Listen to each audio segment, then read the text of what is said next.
Welcome to the True Tomorrows podcast. Buckle up for another week, another science fiction probe into some of the wildest, most galactic tales from flash fiction, presented with the excitement of a blockbuster film. Always a pleasure to be back. And listeners, you've given us some really juicy material to dig into this week. It's going to be a wild ride exploring these two flash fiction stories we have lined up. Totally. This week we're going deep on a couple of narratives that are set in wildly different worlds, but both kind of tap into that core human need to, break free from limitations. Like one story takes us to the edge of the galaxy and the other plunges us into a tightly controlled city. Yeah. But they're both about pushing those boundaries, whatever those boundaries might be. Yeah, that's a great point.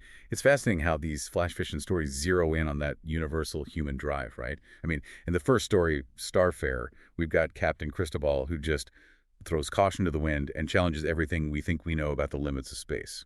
Okay, so STARFARER. Right off the bat, the logline for this one hooked me. I mean, it's all about this guy, Cristobal, who's been dismissed as a dreamer by, the establishment. But he's got this almost crazy belief in something more, and he grabs this ship, the Santa Maria, which is, let's just say it's not exactly a shiny new starship, and he sets out for the galactic rim. You said it, not exactly the Millennium Falcon, right? What really got me thinking, though, is why was Cristobal so easily dismissed in the first place? The story talks about these councils and this high astrogator who represent this very cautious, very by-the-book way of thinking. They're happy with their star charts, their, neat circles and dead ends. But Cristobal's out there with his burning ambition, believing in something bigger, something beyond the maps. And the crew he pulls together. Oh man, this is where it gets interesting. The story describes them as misfits, malcontents, and the quietly brilliant few who saw the spark in his eye. It's not your typical crew of, the best and the brightest. It makes you wonder what kind of leader can attract that kind of loyalty, the kind of people who would follow him to the edge of the known universe. Totally. And the high astrogator's warning to Cristobal: the rim is the edge, boy. Beyond lies only the cosmic abyss. That really sounds that limited view, right? But for Cristobal, the void is exhilarating. He sees potential, not just emptiness. It makes you think, how often do real breakthroughs come from people who are willing to chuck out the rule book and dive headfirst into the unknown, like those old school explorers who sailed off the edge of the maps? Such a great comparison. It really highlights that drive we have to know what's beyond the horizon, right? Both literally and figuratively. And speaking of seeing beyond the horizon, there's first mate Anaya with her cybernetic eyes. She can see further than any telescope. It's like a blend of classic exploration with this mind-blowing future tech. I mean, what does that even tell us about how we might perceive the universe down the line? Well, it's a pretty awesome concept, right? The story doesn't sugarcoat their journey into hyperspace either. Yeah. It's not all smooth sailing. There are faulty recyclers, wavering morale. It's a reminder that even in the vastness of space, human problems still exist. But Cristobal's got this unwavering certainty that keeps them going. It raises the question, how important is that kind of unyielding belief when you're chasing a seemingly impossible goal? And then boom, they hit the rim, the supposed edge of everything. And what do they find? A gravitational pull where there shouldn't be one? And this nebula pulsating with this weird light. It's described as a shattered eggshell. Such a vivid image, like something delicate but powerful at the same time. So evocative, right? It really captures that sense of something new, breaking through something unknown. And Cristobal doesn't even hesitate. He immediately orders planetfall. Yeah. This guy is all in all the time. And the crew, they're right there with him, described as gamblers, adrenaline junkies drawn to his reckless star. It really makes you think what kind of leader inspires that level of trust when you're literally facing the unknown. And the planet itself, it's described as lush with these glowing trees, but the atmosphere hums. Like it's alive, but not in a way that feels, quite right. It's beautiful, but unnerving. Like something's a little bit off. It's that classic sense of the uncanny, right? That feeling you get when you encounter something truly alien, something that just doesn't fit into your understanding of reality. And then they have that first contact, this fleeting glimpse of a figure incredibly tall with skin like starlight and these silent, piercing eyes. It's not aggressive, but it's deeply unsettling. And it calls back to something Cristobal wrote earlier in his log, almost prophetically. The stars are watching. Who's watching? And why? It's such a tantalizing mystery. It's chilling, right? Yeah. So the crew freaks out, understandably, and they retreat. But Cristobal, he immediately starts thinking bigger. He's already calling for a larger expeditionary fleet. He's not just about personal discovery. He wants to share this knowledge, this mind-blowing experience with everyone. It makes you think about the burden of proof, right? What happens when someone makes a discovery so huge that it challenges everything people believe? You hit the nail on the head. It's going to be a tough sell back on Earth. The story acknowledges that there's going to be skepticism, demands for proof. But Cristobal's conviction doesn't waver. He's seen something that's fundamentally changed his understanding of the universe. It makes you wonder how resistant we are as a society to truly paradigm-shifting discoveries. And the story ends by calling Cristobal a starfarer. It's not just a title, it's like his essence. It's who he is. And there's this hint that future encounters with whatever's out there won't be about exploitation or conquest, trinkets and empty promises. It's about something deeper, a deeper understanding of a universe that's both wondrous and terrifying. It suggests a whole new way of thinking about our place in the cosmos. Exactly. It leaves you with that sense of awe, right? The vastness of the unknown and the potential for discoveries that could completely upend everything we think we know. How would humanity react to that kind of knowledge? What would it do to us?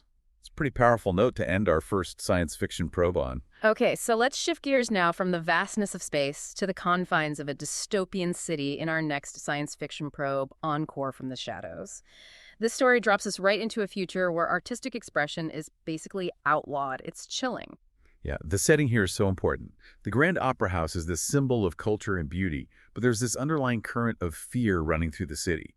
These glittering chandeliers, they're hanging over an audience that's living under constant surveillance. It creates this immediate tension between the facade of beauty and the reality of oppression. And then we're introduced to Eric II.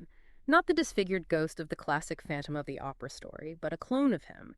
What's fascinating, though, is that while he doesn't have the physical deformities, he's still got that same intensity in his eyes, that spark of genius. It makes you wonder what parts of a person are truly inherited beyond just the physical traits. That's a great question. And what's even more interesting is how this dystopian world has shaped Eric's inherited genius. The original Phantom's torment and brilliance, they're amplified by the harsh realities of this oppressive society. He's not just an artist yearning to be heard. He's a potential weapon against a system that's trying to silence creativity. The Opera House itself has become a tool of the state. It's churning out these bland, predictable performances that are designed to keep the masses pacified. But beneath the surface in the forgotten spaces, Eric is putting together something way more subversive. He assembles this ragtag crew, this chorus of people who, like him, are living on the fringes of this society. There's Mira, whose voice is described as being able to crack stone. She represents the raw, untamed power of art. And then there's Tech, this orphan tech whiz, who finds his voice not through singing, but by manipulating the technology the state uses for control. They represent these different forms of resistance coming together. And Eric's declaration, "Tonight the overture of rebellion begins." It's so powerful. It marks this turning point from passive acceptance to active defiance. You can feel the energy shift. And the performance starts out as this carefully crafted illusion, right? The typical love stories, the predictable melodies. But then Eric starts to subtly weave in dissonance and these band harmonies. It's a quiet act of rebellion, planting a seed of unrest within the seemingly perfect performance. And then Mira seizes her moment, stepping forward to sing this old folk song about lost freedoms. It's such a powerful act of defiance, a burst of authentic expression in this world of manufactured art.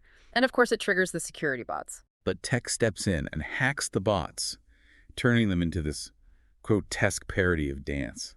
It's like he's using the state's own tools against them, creating chaos where there should be control. And the whole performance starts to unravel. The other performers, they subtly shift their movements, like they're instinctively drawn to Eric's siren song of defiance.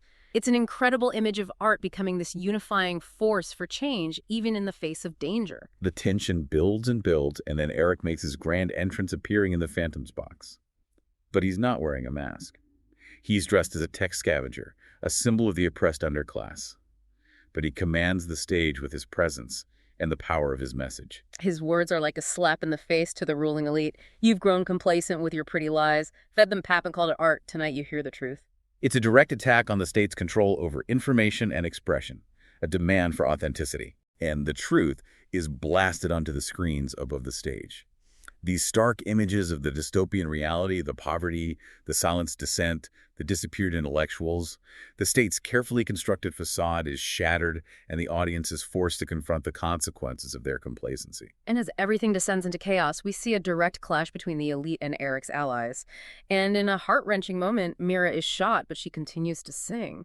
Her lament becomes this battle cry, a symbol of defiance that resonates far beyond her own sacrifice. It's such a powerful moment. And Eric's reaction is key.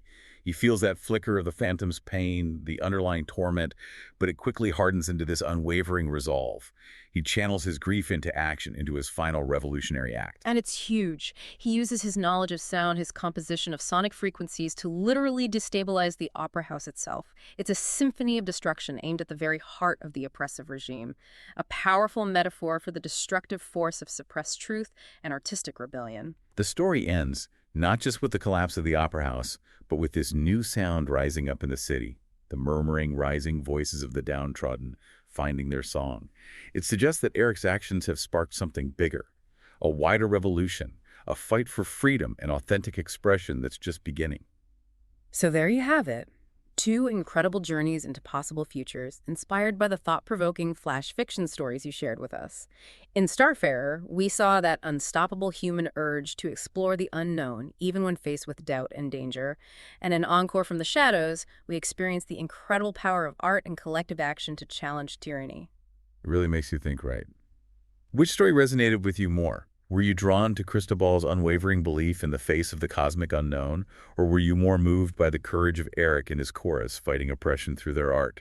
What are your thoughts on how societies might react to those groundbreaking discoveries, or the role of art in challenging the status quo? There's a lot to process. We hope this science fiction probe into these amazing flash fiction stories has given you some food for thought, some fresh perspectives on the true tomorrows that might be waiting for us.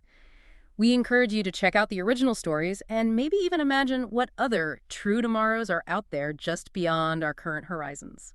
Thanks for joining us on the True Tomorrows podcast. Hit that rate button and follow the show for more exciting explorations into the limitless possibilities of science fiction. And until next time, keep imagining the future. Keep imagining.